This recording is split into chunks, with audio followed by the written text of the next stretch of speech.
hjertelig velkommen til Sorgenfri Kirke og til uropførelsen af Rottefingeren som teaterkoncert.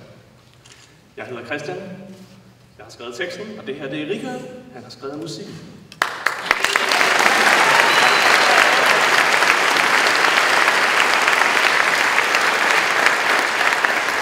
Vi er rigtig glade for, at I vil komme her i aften.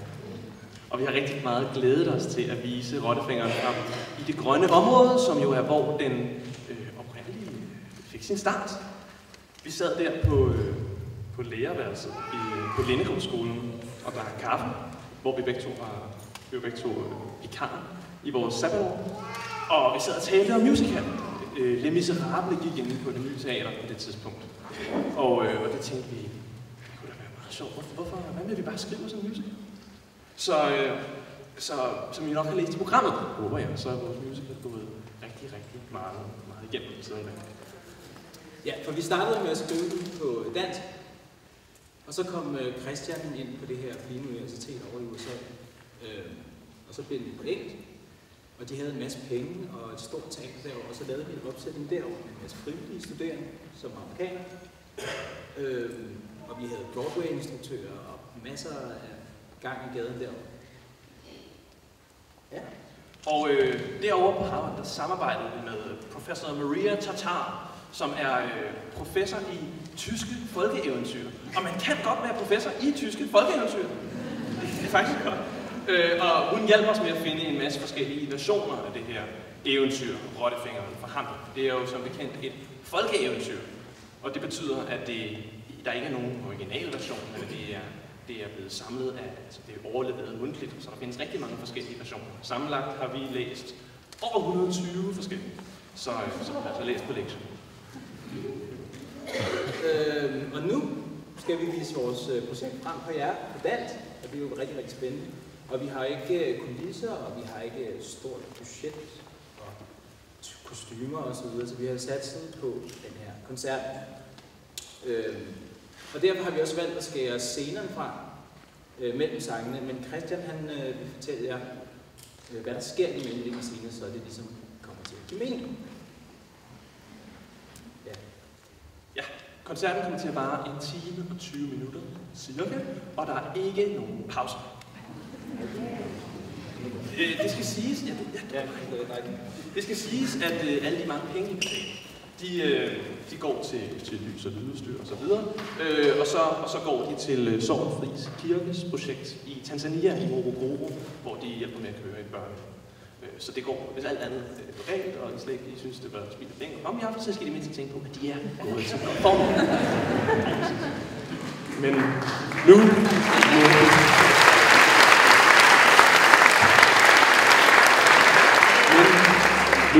må vi. Vi skal på en rejse til en lille hansestad i den tyske afdeling, hvad hedder det, provinsen Niedersachsen, hedder Hameln, anno 1284. Mærk jer altså, at vi taler om en 80'er musical. Er I klar? Yes. Så er der ikke andet at sige. God rejse til Hameln, som er slemt plaget af rotter.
i brug.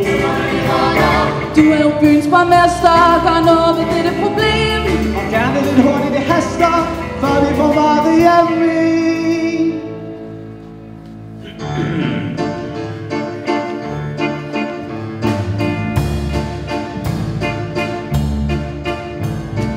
Kæreste venner, giv jeg dog kun, men hvad vil I have, jeg skal gøre? Vi ånder og lever jo alle endnu, og som virker mig, så skal jeg sørge for at hammelens ansigt og fordren nu vil. Kort fortalt, stadig ikke er der rotter overalt. Svært at høre, hvad der skal til, for vi ejer jo ikke en kleine, og jeg er jo blot et Gør du noget ved at træne af det her? Jeg står ind til Skålgennemsnit, men er meget værd. Og der er møde på rådhuset nu. Er der det? Eller at være der til tiden. Som sagt, kære venner, giv jeg dog kun, men vi ses jo nok før eller siden. De kæmper og det kamper, men ikke ned under gulvet. De kan slet ikke være i fred på grund af de rotter. Er et frygteligt problem. Livet det løser sig snart. Det havde sandelig været rart. Og nogen kunne hjælpe os nu. De må være nogle rotter.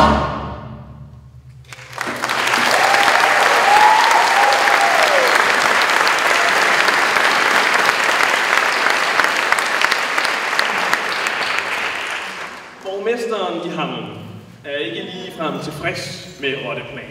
Byboerne brokker sig jo noget så forfærdeligt over de her rotter, og det er jo ikke så godt, når man skal genvælges om få år. Så han mødes med herr Hillebrand for at diskutere, hvad de skal gøre. Hillebrand, han er nemlig handelsmand, og han er formand for byrådet, så han må jo vide besked. Sammen diskuterer de alle de her problemer, som vælter ind over Hansestad. Lübeckerne, de opsiger deres handelskontrakt. Rotterne gnaver vandmøllen i stykker. En ekstra regning fra Hannover. En rykker for skibsreparation. Borgmesteren foreslår, at de sammen går ned på havnen for at se, om de får noget for deres penge, eller som Brandt minder ham om, for byens penge. Når de er taget afsted, så bliver vi præsenteret for Angela, som er borgmesterens datter, og Hannes, som er søn af byens skommer. Han sidder der ved Butterfly. De taler om, hvad de ville gøre, hvis de havde mange penge. Hannes er tydeligvis helt skudt i Angela, og han prøver at være romantisk og foreslår, at de kunne bruge pengene på roser og kandiserede æbler. Men Angela, det er hun ikke interesseret i. Hun vil ud at rejse, og det synger hun.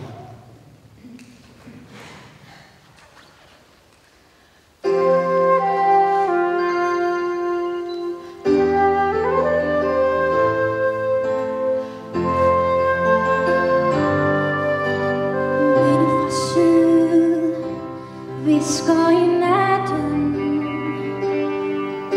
jeg lytter, de siger, at verden er stor. Lad mig få lov at flyve med svalerne ud og se floderne og katedralerne. Tag mig med, så vi kan sejle afsted ud på havets uendelighed. Væk i al hast fra det fængsel, som holder mig fast, til et bedre sted. Hvad med Paris og slendre langs Seinen? Lytte til stemning og fransk temperament. Dvæle en stund i en spansk oliven. Finde vej til det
deres fodspor. Besøge oaser og mægtige mænd. Ingen kunne sige, glem nu de drømmer.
Angela vil gerne rejse væk, men Hannes har ikke den slags store ambitioner. Han vil egentlig helst blive i byen og være skomager som sin far. Faktisk er der ikke så mange i Hammel, som forstår Angela. Byens kvinder for eksempel, de forstår ikke, at Angela ikke bare skynder sig at blive gift og får sig nogle børn. Kvinder i middelalderen havde måske færre glæder i livet, end de har i dag. Deres mænd var i hvert fald ikke en af dem.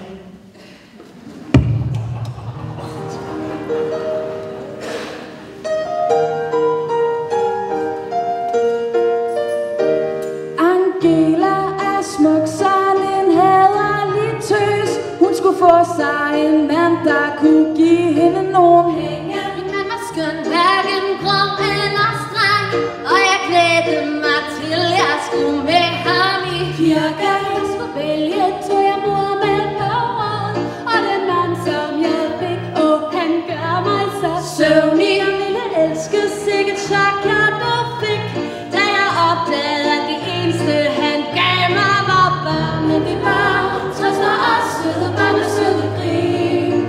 Klokken skide, alle ved, men er nu en dumme grej. Den stormer i går og forsvinder ud af bys. Er vores børn vores ægteskabs eneste lys. Det er godt gjort, sikke noget møg.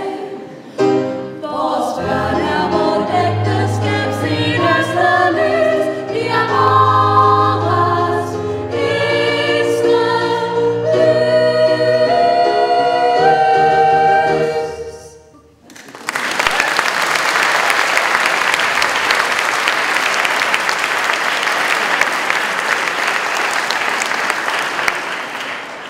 Nede på kajen er borgmesteren og Prins kommet op at skændes. Borgmesteren beskylder Prins for at have givet tilladelse til at bygge en stor mur omkring Hammel. Men Prins protesterer og siger, at alle de andre hansesteder jo også er befæstede. De står altså der og pruster som et gammelt ægtepar, og til sidst bryder borgmesteren sammen og undskylder. Men det er jo heller ikke nemt at være borgmester i disse tider.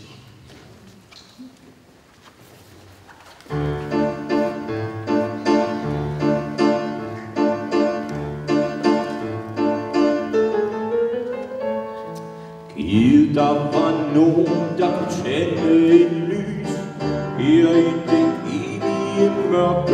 Det er så mørkt, så mørkt. Intet er lige så trist som vor bys forladte og livløse dørke. Og havnen, hvor handlen har blomstret så tit, Og så tit. finder øde og grejende tomme. Vi sælger ingenting. Fortsætter krisen, så går vi fallit, inden at sommeren er omme. Ja, det er forfærdeligt, så galt det er fat. Ja. Findes der intet, der kan sætte dem mat. Nej. Vi fylder os alle med afsky og had. Ja, de gør. Vi hamser på kornbrød og konter. Ingen kan sove trygt i vores stad, så længe vi plages af rotter.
Kaczynski er mit navn. Jeg kommer helt fra Rusland. Jeg er handelsmand og gavn. Vesers vilde vinde har ført mit skib hertil, således vi kan handle lidt. Ja, hvis I er så vil. Jeg kommer langvejs fra Østerne for at sælge mine varer. Og alle ting skal væk. Alle mand på dæk.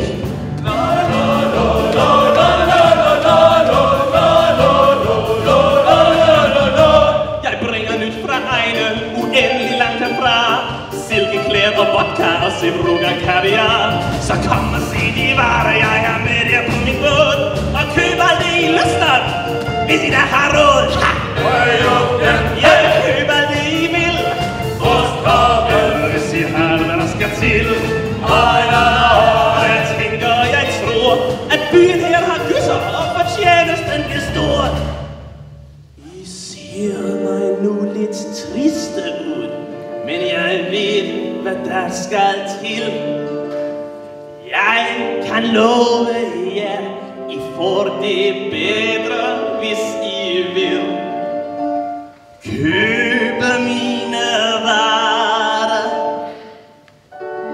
køb dem bare, og så kan jeg da spille balalaika.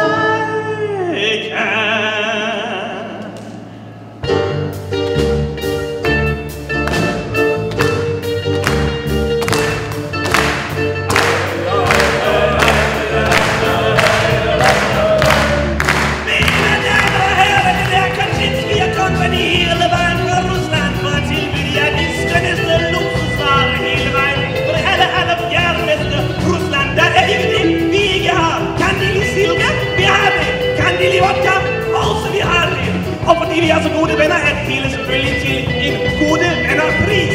Vi leverer hurtigere, end de kan nå at sige babushka. Hey!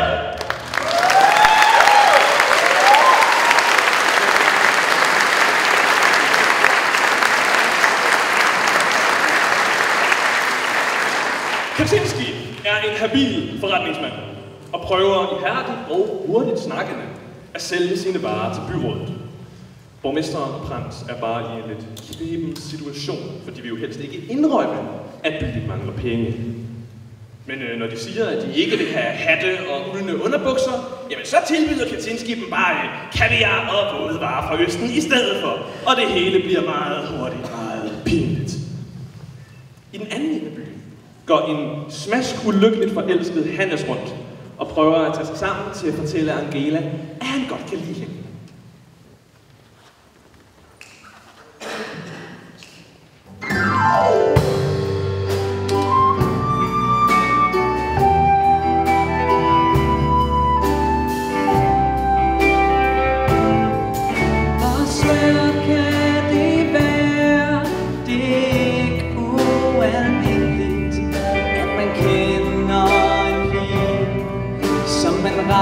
God Hvor svært kan det være? Bare sig, hun ser godt ud. Nej, vent, klap på hesten. Slap af til 10. Men spørg ikke bare. Man ved jo ikke, hvad hun vil svare. En skummer skal lige ved sin læst. For der har han det bedst.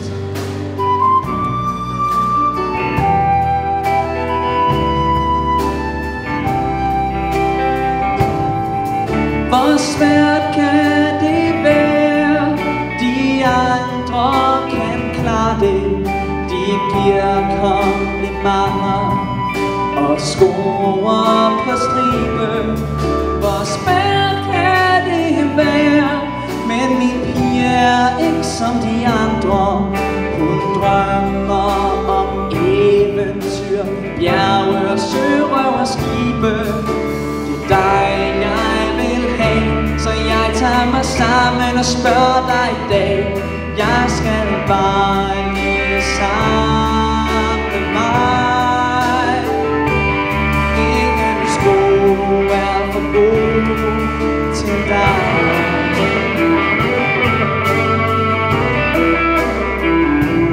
Ingen sko er for god til dig.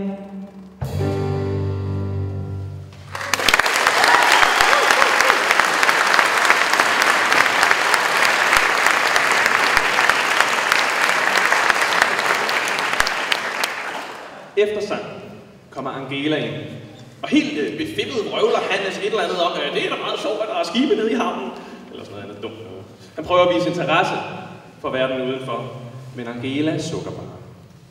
Han forstår hende ikke.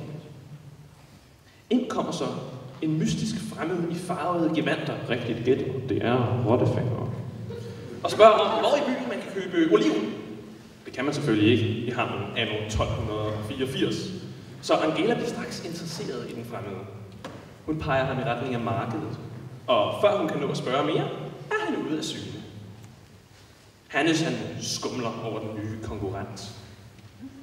Men i mellemtiden er der udbrudt rigtig dårlig stemning på byens kro. Kaczynski han sidder og hulker og hyler over i hjørnet, fordi han har fundet ud af, at byen ikke har nogen penge, og byens mænd de sidder på krogen og brokker sig over rotterne, som begår værre og værre hærværk for hver dag, der går. Men netop som stemningen er værst, træder en løsning ud af det blå.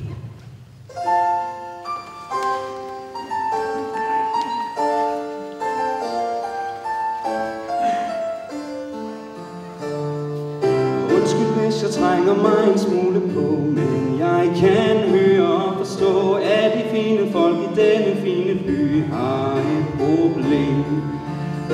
Der er mere mellem himmel og jord, men jeg kan udrette mere end I tror. Rotteplagen er gået forbi, men jeg kan blive gnaverne kvind. Det lyder godt nok dejligt, du kommer ret belejligt. Men hvorfor skulle du kunne klare, hvad ingen andre kunne? Det er der at spørge, og intet du kan gøre. Så sæt dig ned og drik en bajer med og sæt dig nu. Jeg blev blot de fine ord. Sæt dig ned ved vores bord. Eller drik og hår. På trods af de rotter. I kan stole på mig. Med musik gjorde det lidt som en leg.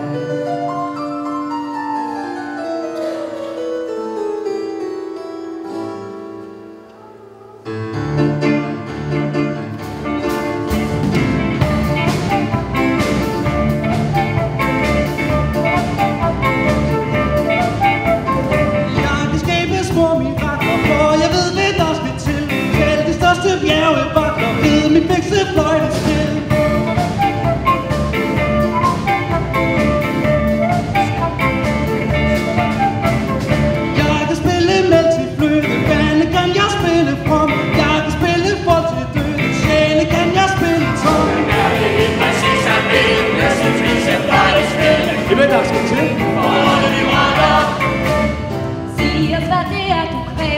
Kig nu lidt der på dagen, se hvor stolt han står og skrev. Det tager så godt det tid. Han kan nu have helvede til, med sin skider fløjtespil. Det eneste det vil er stille for ånder.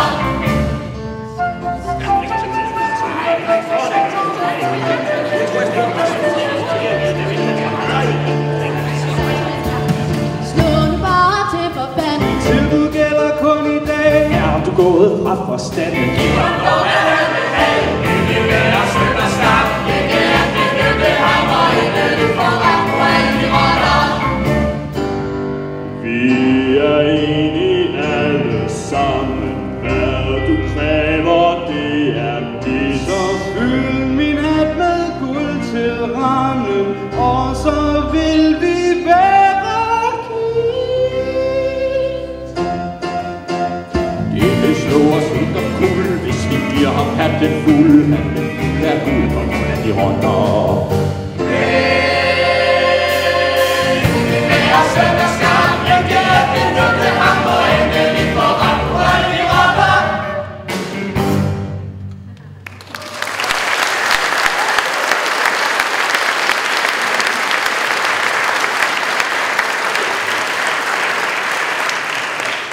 Aftalen er på plads. Går rottefingeren afsted for at slippe med rotterne. Angela fanger ham og beder ham om at fortælle om verden uden for ham. Han fortæller om Dogepaladset i Venedig, hvor han spillede til et bryllup, og om sine eventyr i Alexandria og Beograd. Og hun bliver selvfølgelig lidt betaget.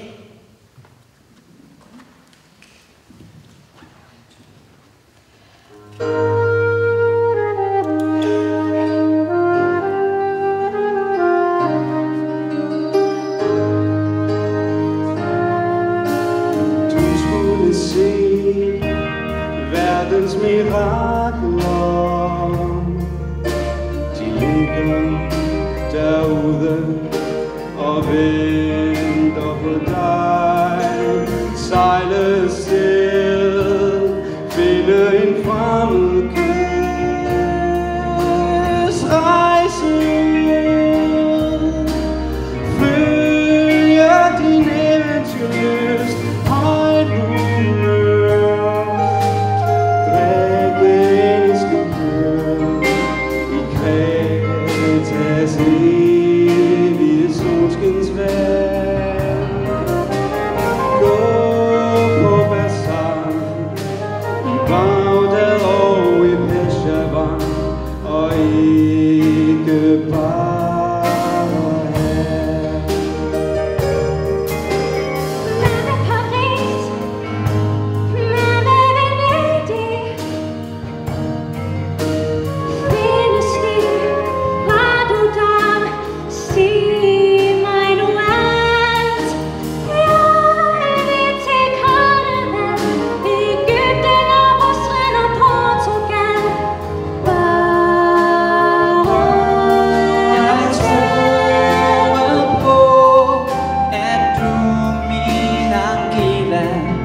hos mig, ja, så var jeg stærk, og intet kunne slå mig. Men hvem er nu den slyngel, det rene rotteyngel? Åh, Angela, hvad ser du i ham? Åh, hvad ser du dog i ham?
man bare kan være så fri for bekymringer, som rottefingeren er, og bare så stole på folk. Rottefingeren griner, da hun siger, at man jo både kan blive snydt og bedraget ude i den store verden. Den slags har han ikke oplevet. Men rottefingeren, han går ud for at spille rotterne væk og indfri sin del af aftalen. Hannes, han skumler, da Angela ser længselsfuldt efter rottefingeren, og siger, at han så da er underlevelig. Men Angela bider igen og siger, at han i det mindste ikke ligner alle de andre i byen, ligesom Hannes gør. De skændes, indtil Hannes giver op. Og så er det ellers tid til at få de rotter spillet væk.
Så I rotterne, hvor blev de af?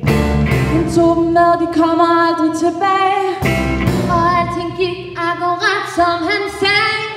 Han fuld af guld skal han have. Hatten fuld af guld skal han have. Også fløjte, det er ikke svært. Jeg synes, I opfører jer ser. Er han noget særligt? Er han noget stort? Er han speciel? Har han noget, jeg ikke har? Var der måske trolddom i fløjten han var? Kan han noget, som jeg ikke kan? Han er en dyrspillemand. Du overreagerer. Vi kunne ikke ønske mere. Kan du gå lidt forbi med dit fremme her? Ja, Hannes, tag det roligt, for det er jo helt utroligt. Jeg rotter det, og vi kan have været vores dag. I er blinde, kan I ikke se.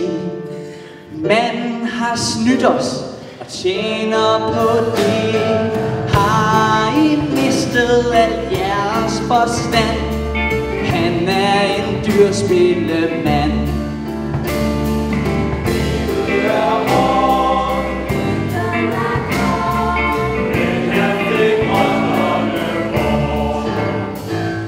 Og vågn nu op for fanden. I kender jo knap manden. Der er noget der, jeg synes bekendte siger er interessant.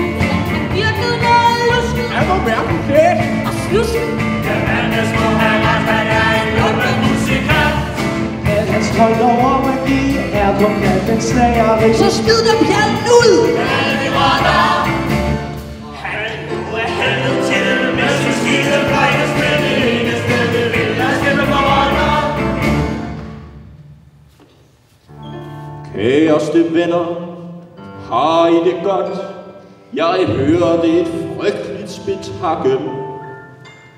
Og når I lige som jeg lettede op på ordner det store mirakel. Der handles i havnen fra morgen til kvæld. De møster kunne ikke klare mosten. Og når vi får genvalg, så husker I vel, hvem der dengang sad på posten. Borgmester, det er udueligt! Nej, borgmester. De må ikke give ham pengene. Han har jo ikke fortjent dem. Sig mig, hvad siger I? Skal han ikke have pengene? Nej, og nu er rotterne jo væk. Han siger, han er vedtog med djævlen. Brug dem på korn i stedet. Eller en kjole til min kone. Rotterne er knaldet gamle i stykker. Og mit ostelager er helt tomt. Jeg så engang en rotte med 3 hoveder.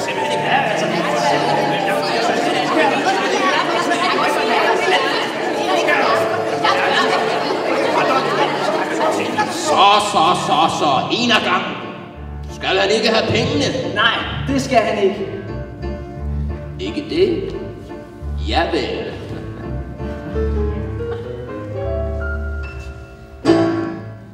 Kæreste venner, det er vel for skidt, for manden har gjort os en tjeneste.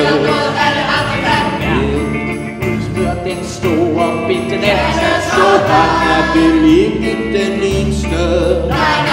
Selvom jeg synes, at det er lidt sødt, tror jeg vist nok, jeg fornemmer. Hvis vi nu sparer på gøjlerens mænd, så får jeg nok flere stemmer. Hvad sagde jeg? I kunne stole på mig. Får jeg så pengene? Nej!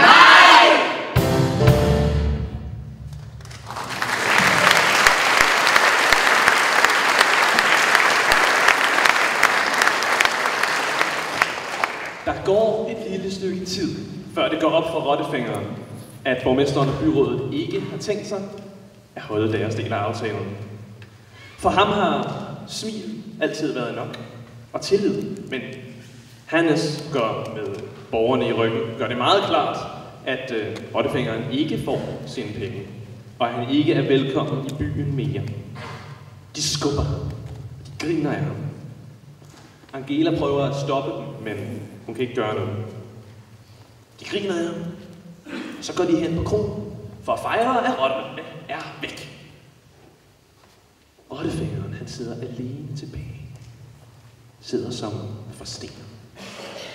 Helt stille. Men så kigger han op. Og som et nyt og værre menneske hvisker han til sig selv, at hvis man ikke vil høre, så må man føle.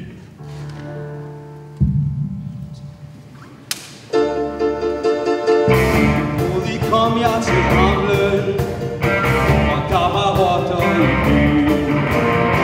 Og overalt var der krise, det var et ynkeligt syn. Nu har I mistet min tillid, I har forsmået mit navn. I har forspildt mine evner, som var til glæde og gavn.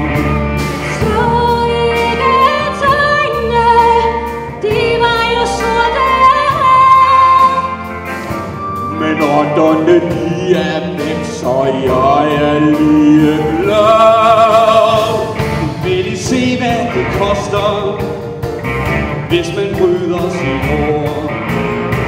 For I har pusset til ilden, jeg kan udrette mere end I tror.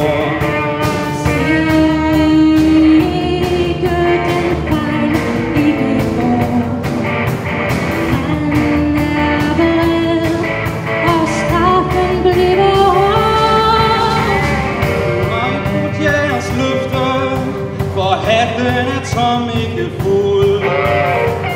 Vil jeg tage en betaling, der er mere værdifuld.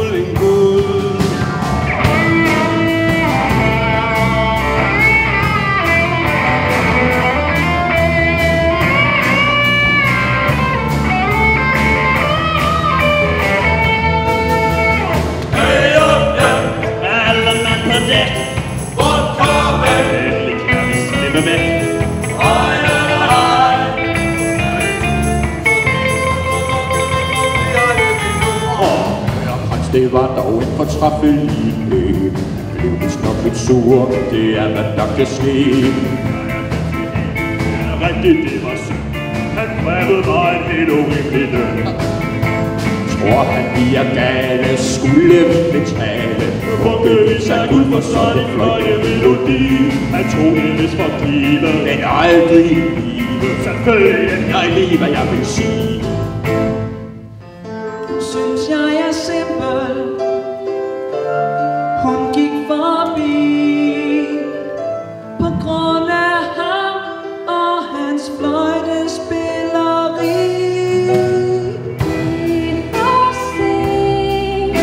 De lytter ikke, hører ingenting, så de får en straf, de ikke forstår.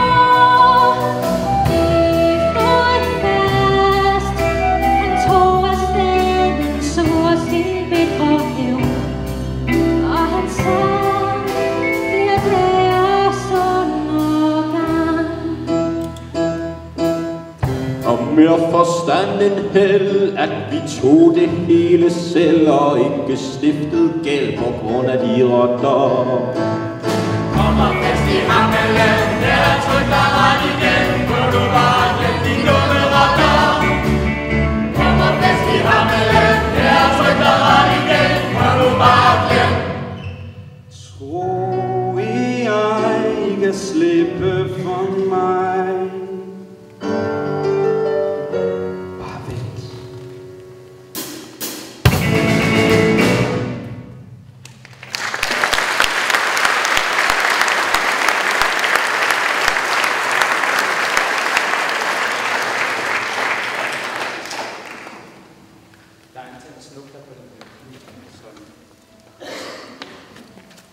Her går tæppet så for akt 1. Men siden vi har skåret scenerne fra denne her opførsel, er der ingen grund til at stoppe. Det er ligesom hvis man har købt en serie på DVD. Man kan bare springe videre til næste afsnit med det samme, uden at skulle vente til næste uge. Så lad os åbne tæppet igen.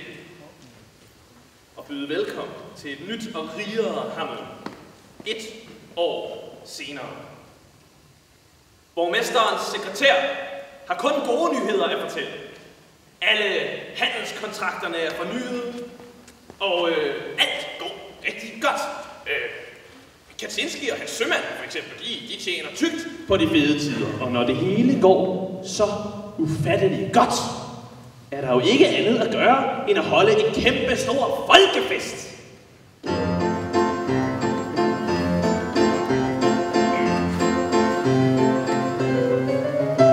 Godmorgen, herr borgmester. Godmorgen, herr prins. Vil I med ned på havnen? Er de med på en dans? Hold nu op med det pjat. Kom nu, lad os gå. For når forretningen kører, er der meget at nå. Hvor planen er over, er hamlen som lys. Se på handlen, det blomstrer sammen med vor ry. Vi skal have en ny kiste, den gamle er fuld. For nu vælter det med masser af guld. Nu er alting i byen her ligesom det bør. Uden rotter er livet lidt lysere end før.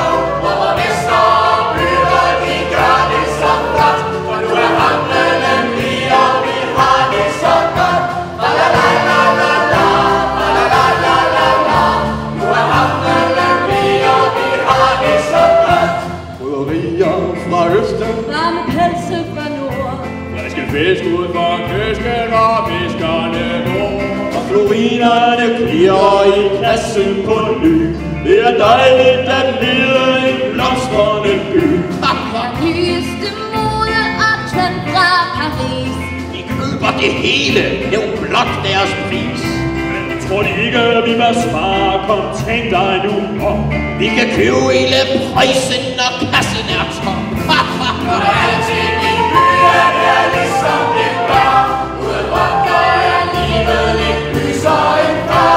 Og borgmester og byer, de gør det så flot. For nu er handelen lige, og vi har det så godt. La-la-la-la-la-la, la-la-la-la-la-la. Nu er handelen lige, og vi har det så godt. Kan jeg hjælpe den frue? vil jeg tro. Ja, jeg tager sgu, jeg gør. Nej, vent, jeg tager 2. Hvad var det nu? Når vi alle har masser af penge at bruge. Det er deres fortjeneste. Jeg rød mig, lad nu her. De var selv med. Husk nu det. 1000 tak. Jeg beder. Får vi et tår af trøsten, er der ingen, der spørger. Så længe det foregår i hjemmet. Nu er alting i byen er ligesom det var. Uden vogter er livet lidt lysere end før.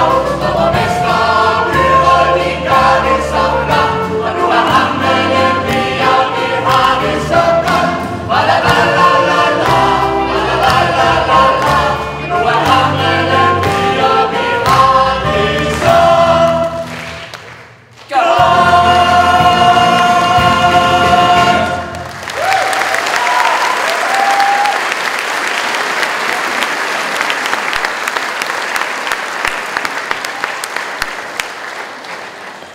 Glad og fordrukken valser borgmesteren rundt efter festen.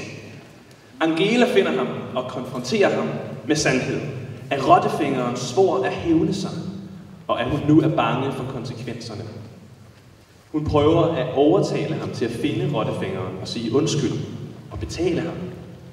Men borgmesteren kan slet ikke overskue det og synes sig på Angela, at der er jo snart valg igen. Og det går jo ikke at skræmme vælgerne. Han nægter at gøre noget ved sagen og skynder sig at gå. Men Angela kan ikke glemme rottefingeren.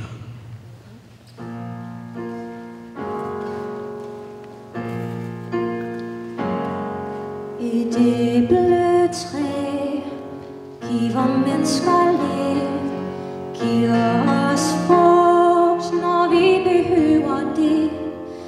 Indtil en skønne dag, hvor vi fælder det med økseslag.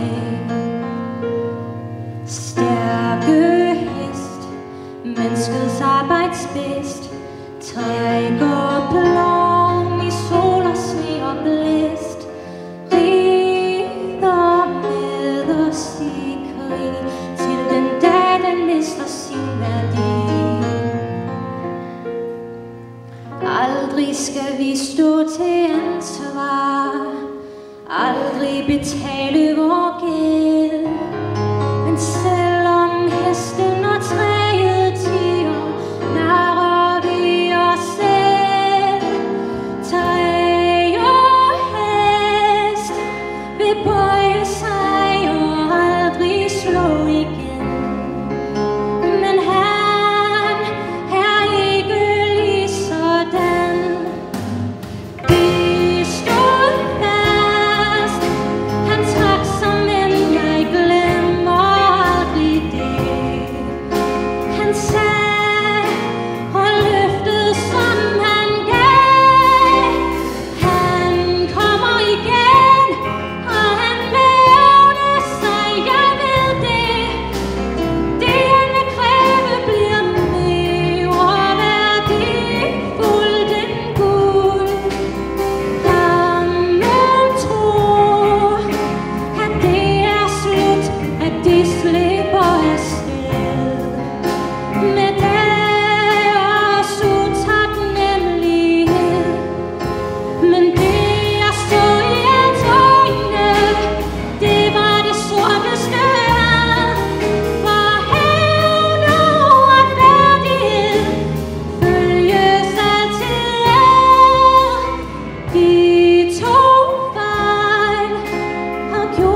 Efter sin sang støder Angela på Hannes, som sidder og øver sig på at spille på en fløjte, som han selv har snittet.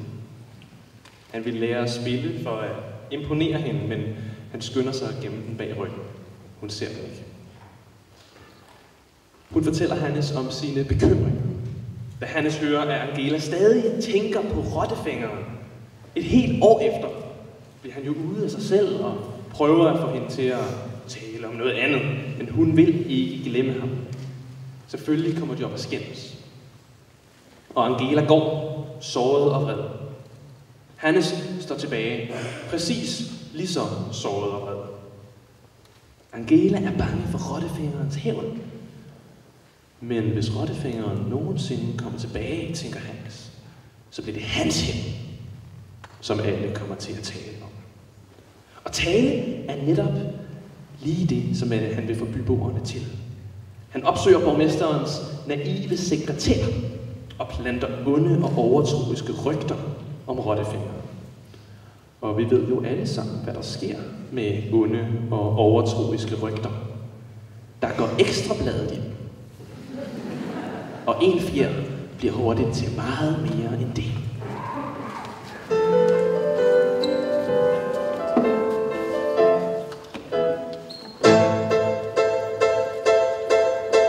Hans far var en djævel, og hans mor var en ravn, og hele hans familie var forbandet.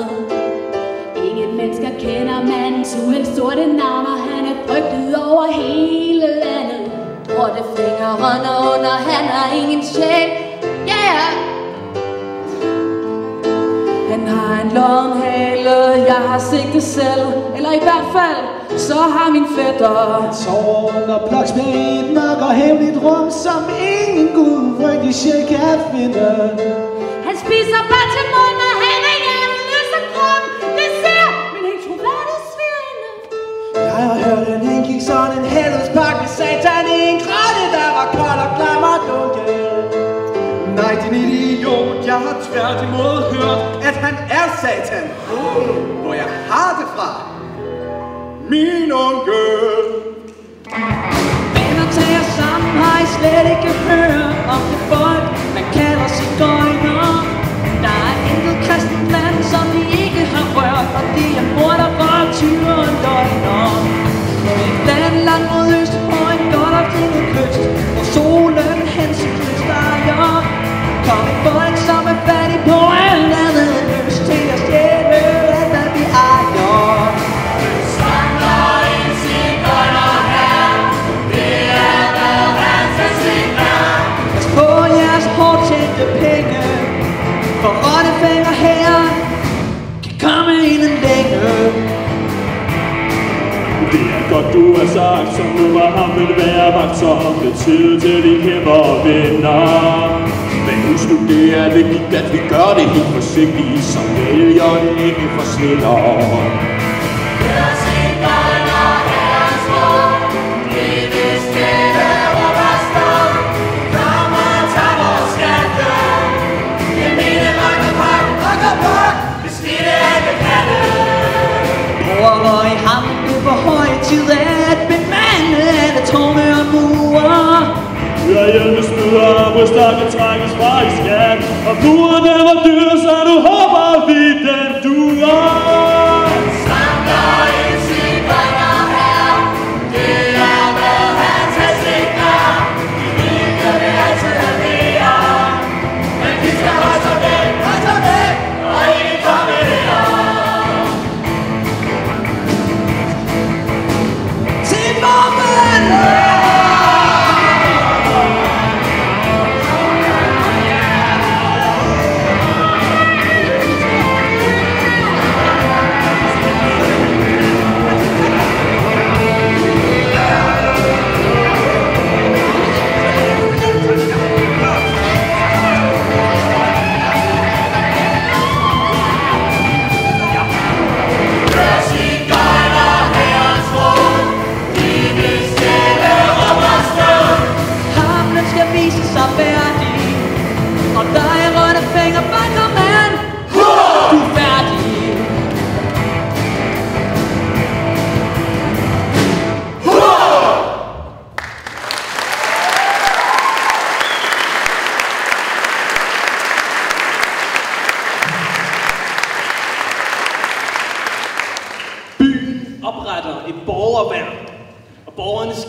til at holde vagt på den nye bymur. Fakler og høtyver og gryder på hovedet. De er selvfølgelig bange for den her af sigøjnere, som de tror er på vej for at stjæle deres guld og skatte. Men de holder modigt vagt. Problemet er bare, der kommer ingen sigøjner her. Der kommer noget meget værre.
Mens Rottefingeren gør sig klar til at spille for anden gang, ser man byboerne lægge deres børn i seng.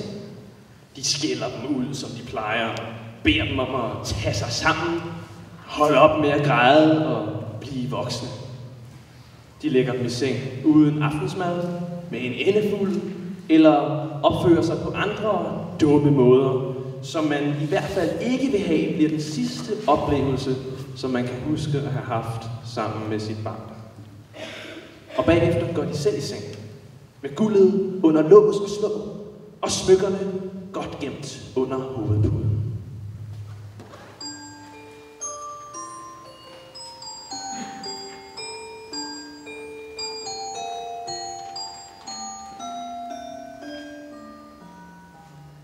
De tror alle i byen er ligesom det bør. Uden rotter blev livet lidt lysere end før. Med min fløjte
by, som opdager, at børnene er væk, er Kaczynski.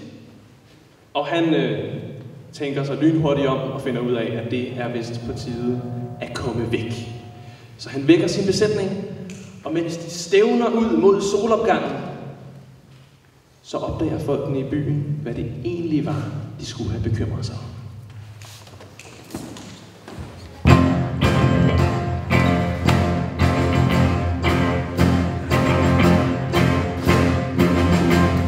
Smeder, mens hjernet er varmt, men hvis din formue skal gro, hvad skal du så? Skal du huske, hvad ordsproget siger? Man skal stoppe, mens lejen er god. En gang da en fisker så fattig fangede en ønskefisk. Hvad skete der så? Han ønskede lige, hvad han ville. Bare en skam, at hans kone var grisk. Hun fik opfyldt sine ønsker. Hun blev rig, hun blev mægtig, hun blev skøn. Hun gik forbi, og fisken smutte. Så hun blev fattig igen. Nej, hvor synd. Selv når jeg ligger og drømmer, så er mit sind aldrig frit. Og rødder forlader den synkende skude i mit mareridt. Alle handelsgenier, de ved, at der er altid en risiko. Det kan du tro. Hør nu bare på gamle Kaczynski, der man skal stoppe, mens lejen er god. Man skal stoppe, mens lejen er god. Man skal stoppe, mens lejen er god.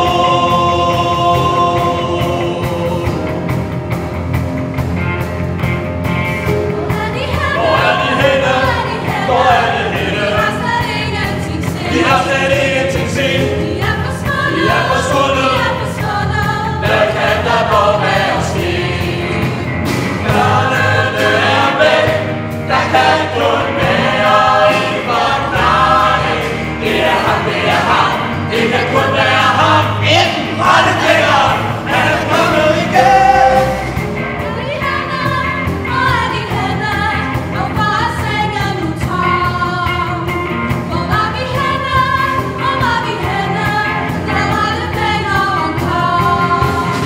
Jeg puncher frygter et øvrigt blandt hver. Det var ikke min mening, jeg ville bare. Rottefænger fik sig, jeg kunne blive populær. Det her bliver svært at forklare. Hvor er de henne? De har slet ingenting set. De er forsvundet. Hvad kan der dog være sket? Kan det ske? Vi holdt jo vagt både nat og dag. Det er ham, det er ham. Det kan kun være ham. Rottefænger. Han er kommet tilbage.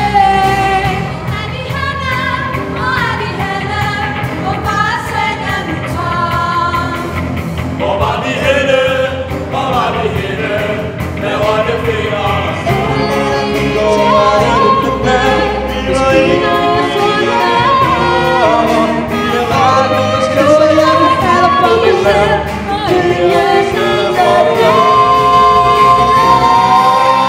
Tungerne lige i munden, skøn de vakler i jeres tro.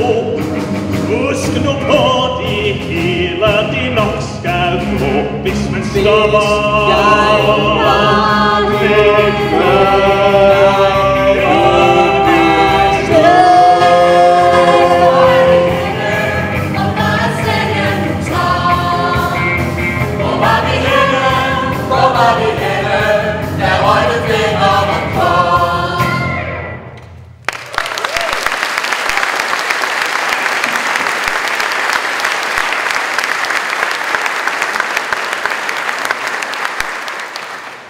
Alle er vågnet, og byen er i total panik. De råber og kalder med tårerne strømmende ned af ansigterne. Borgmesteren prøver at få folk til at falde til ro, men bryder selv flæbende sammen. Der er vist lange udsigter til at blive genvalgt. Han og prins kommer op af skændes. Angela kommer løbende og siger, at hun vil tage ud og finde rottefingeren og sige undskyld og overtale ham til at aflevere børnene tilbage. De prøver at stoppe hende, men hun slipper væk. På vej ud af byen ramler hun ind i Hannes, som også prøver at overtale hende til at blive. Han prøver at holde fast i hende, men hun bider ham og løber videre. Alt for sent tager han sig endelig sammen og råber efter hende, at han elsker hende. Men hun er ude for hørelse. Hun løber bare og løber, uden tanke for Anne, og til sidst indhenter hun rottefingeren.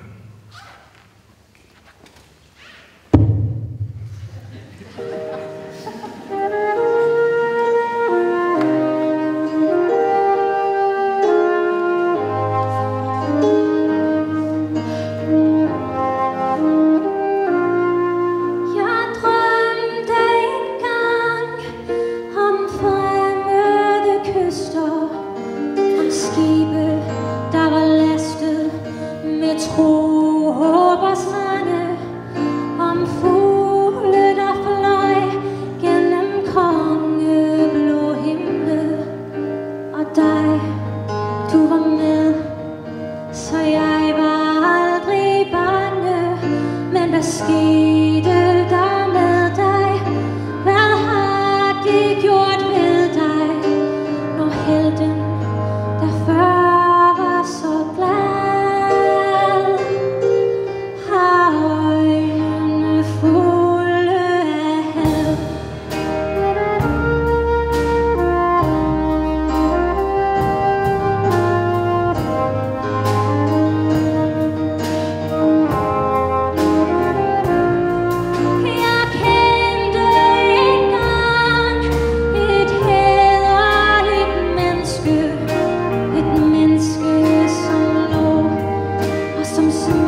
fordi I kom.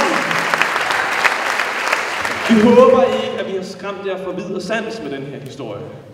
Og som I kan høre, er der jo altså heldigvis en afslutningsmelodi, så fremtidige instruktører selv kan bestemme, hvordan det skal ende heroppe på scenen.